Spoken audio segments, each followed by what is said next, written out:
ำรีบสู้ในต่างออกนี้សូមស្វាគមន៍មកកាន់វីដេអូបង្រៀនភាសាជប៉ុននៃ JCam Academy Channel នៅក្នុងវីដេអូនេះយើងនឹងស្វែងយល់លម្អិតអំពីការអានតួអក្សរ Hiragana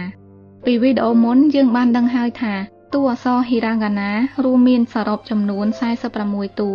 នៅទីនេះសូមអ្នកស្ដាប់ថាតើតួអក្សរនីមួយៗត្រូវអានក្នុងសំឡេងដូចម្តេចទន្ទឹមគ្នានោះសូមអ្នកនិយាយទៅតាមសំឡេងអានដែលអ្នកបានស្ដាប់ឮដោយមិនចាំបាច់គិតថាតើត្រូវឬខុសនោះទេឧទាហរណ៍អដូច្នេះសូមចាប់ផ្ដើមអអ៊ីអ៊ឺអេអូតាគីគឺកេកូសាស៊ីស៊ឺសេសូតាជីツテ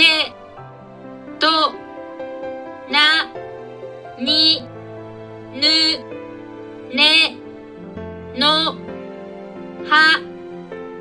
ヒフヘホマミムメモヤユヨラリルレロワオんបន្តមកទៀតសូមអ្នកស្ដាប់សំឡេងនៃតួអក្សរនីមួយៗម្ដងទៀតស្របពេលនឹងសម្គាល់ទៅលើតួអក្សរ Romaji ដែលត្រូវនឹងតួអក្សរ Hiragana នីមួយៗតួអក្សរ Romaji គឺជាតួអក្សរដែលប្រើប្រាស់តួអក្សរពី A ដល់ Z ក្នុងភាសាអង់គ្លេសដើម្បីផ្គុំបានជាសំឡេងនៃតួអក្សរក្នុងភាសាជប៉ុនដូច្នេះសូមចាប់ផ្ដើមស្ដាប់សំឡេងនៃតួអក្សរ Hiragana ស្របពេលនឹងសម្គាល់ទៅលើតួអក្សរ Romaji ទាំងអស់គ្នាអអ៊ីអ៊ឺអេអូតាគីគឺកេកូសាស៊ីស៊ឺសេសូតាជីツテトナニヌネノ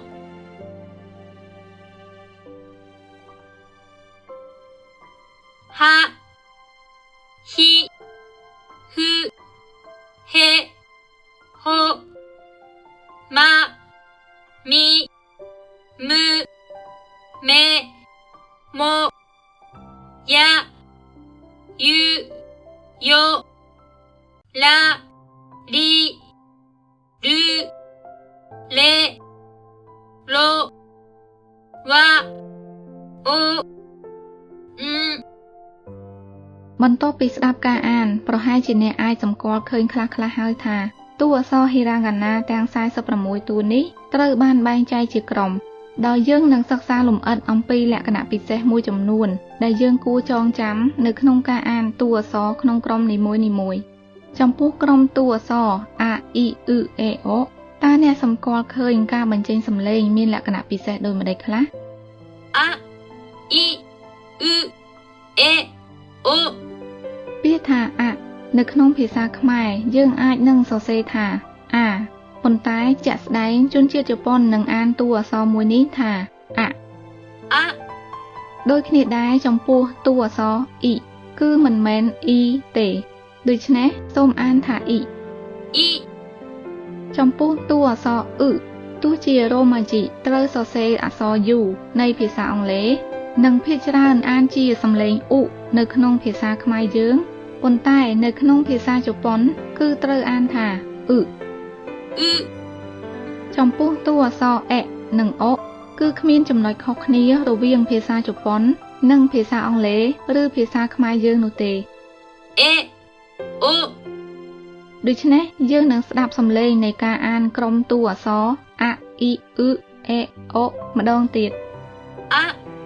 I U E O A え、お ដោយឡែកតើអ្នកសម្គាល់ឃើញដូចម្ដេចចំពោះក្រុមតួអក្សរកគិគឺកេកុ か、き、く、け、こ ចំណុចចងចាំដ៏សំខាន់មួយគឺជនជាតិជប៉ុនមិនអាចបែងចែកច្បាស់លាស់រវាងសំឡេងកនិងសំឡេងខដោយក្នុងភាសាខ្មែរយើងទេដូច្នេះពេលខ្លះយើងនឹងឮការអានជាកគិគឺកេកុហើយពេលខ្លះយើងនឹងឮការអានជាខគិគឺកេខុឧទាហរណ៍ពាក្យថាកាតាកាណានិងពាក្យថាខានជីដែលប្រើតួអក្សរកដូចគ្នានៅក្នុងការសរសេរប៉ុន្តែពាក្យថាកាតាកាណាត្រូវអានដោយប្រើសំឡេងករីឯពាក្យថាខានជីត្រូវអានដោយប្រើសំឡេងខដូច្នេះនៅទីនេះយើងនឹងស្ដាប់សំឡេងនៃការអានក្រុមតួអក្សរកគិគឺកេកុម្ដងទៀតか、き、く、け、こか、き、く、け、こ បន្តមកទៀតតើអ្នកសម្គាល់ឃើញដូចម្ដេចចំពោះសំឡេងនៃការអានក្រុមតួអក្សរសសិសុសេសさ、し、す、せ、そ ចំពោះក្រុមតួអក្សរសសិសុសេសចំណុចប្រុងប្រយ័ត្នសំខាន់មួយគឺស្ថិតនៅត្រង់តួអក្សរសិដែលយើងមិនត្រូវអានថាសិនោះទេព្រោះរ៉ូម៉ាជីកនៃអក្សរនេះគឺសរសេរដោយ sh គឺមិនមែន s តែមួយដោយតួអក្សរផ្សេងទៀតក្នុងក្រុមដូចគ្នានោះទេដូច្នេះយើងនឹងស្ដាប់សំឡេងនៃការអានក្រុមតួអក្សរសសិសុសេសម្ដងទៀតさ、し、す、せ、そさ、し、す、せ、そ ដោយឡែកតើអ្នកសម្គាល់ឃើញដូចម្ដេចចំពោះសំឡេងនៃការអានក្រុមតួអក្សរតជីជឺតេតた、ち、つ、て、とចំពោះក្រុមតួអក្សរតជីជឺតេតចំណុចប្រុងប្រយ័ត្នរួមមានចំនួន3ទី1គឺដោយករណីកគិគឺកេកុដែរជនជាតិជប៉ុនមិនអាចបែងចែកច្បាស់លាស់រវាងសំឡេងតនិងសំឡេងថដោយក្នុងភាសាខ្មែរយើងទេ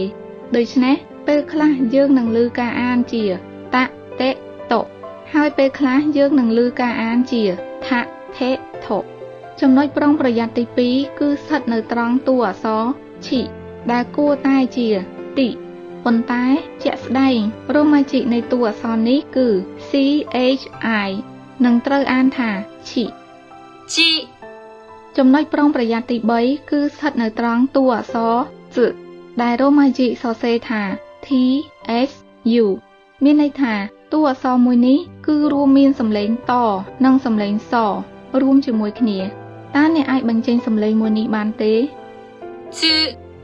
តួអក្សរនេះជាតួអក្សរដែលពិបាកបញ្ចេញសំឡេងសម្រាប់ជនជាតិខ្មែរយើងការផ្គុំសំឡេងតនិងសំឡេងសសម្រាប់ជនជាតិខ្មែរយើងអាចសាកល្បងបញ្ចេញសំឡេងទៅជាសំឡេងស្រដៀងនឹងពាក្យថាជប៉ុន្តែស្របពេលគ្នានោះសូមអ្នកព្យាយាមលើកចុងអណ្ដាតឲ្យស្ថិតនៅទល់ជាប់នឹងក្រអូបមាត់ខាងលើនៅពេលបញ្ចេញសំឡេងនៃតួអក្សរនេះつ、つ、ដូច្នេះយើងនឹងស្ដាប់សំឡេងនៃការអានក្រុមតួអក្សរតឈិជឺតេតម្ដងទៀតた、ち、つ、て、とた、ち、つ、て、とជាសង្ខេបនៅក្នុងវីដេអូនេះយើងបានសិក្សាអំពីការស្ដាប់និងការអានតួអក្សរហិរ៉ាងាណាព្រមទាំងបានសិក្សាអំពីចំណុចចងចាំសំខាន់ៗនៅក្នុងការបញ្ចេញសំឡេងអានតួអក្សរហិរ៉ាងាណាមួយចំនួននៅវីដេអូបន្ទាប់យើងនឹងបន្តសិក្សាអំពីការអាននិងចំណុចចងចាំសំខាន់ៗទាក់ទងនឹងតួអក្សរហិរ៉ាងាណាផ្សេងៗទៀតកិច្ចការផ្ទះសម្រាប់អ្នកទាំងអស់គ្នាគឺសូមអ្នកស្ដាប់សំឡេងនិងអានតួអក្សរហិរ៉ាងាណាដែលយើងបានសិក្សានៅក្នុងវីដេអូនេះឲ្យបានស្ទាត់ជំនាញទោះជាមិនទាន់អាចសរសេរបានក៏ដោយនៅទីនេះយើងនឹងស្ដាប់ការបញ្ចេញសំឡេងនៃតួអក្សរហិរ៉ាងាណាទាំងនោះសារជាថ្មីម្ដងទៀតあ、い、う、え、お、か、き、く、け、こ、し、す、せ、そ、た、ち、つ、